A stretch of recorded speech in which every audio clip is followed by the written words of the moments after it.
আসসালামু আলাইকুম ওয়া রাহমাতুল্লাহি ওয়া বারাকাতুহু।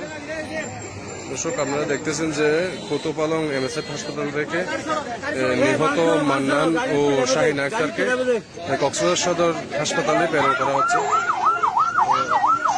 লাশ মর্গে নিয়ে যাওয়ার প্রসেসিং হচ্ছে।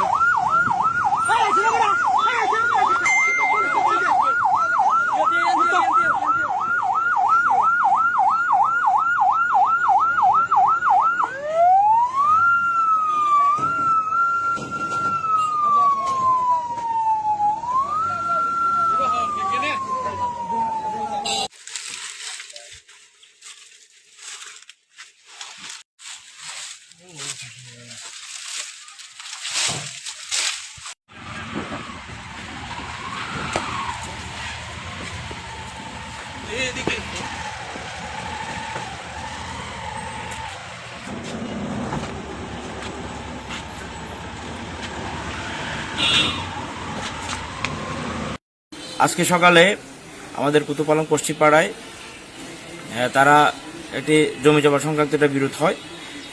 আব্দুল্লাহ মামুন এবং আব্দুল মান্নান দুই পরিবারের মধ্যে, তারা কিন্তু আপন চাচা যারা, তাদের মধ্যে এই জমি নিয়ে বিরোধে একটা বাউন্ডারি ওয়াল নির্মাণ করতে গিয়ে তাদের মধ্যে যে সংঘর্ষ হয় সেই সংঘর্ষে 3 জন মারা গেছে।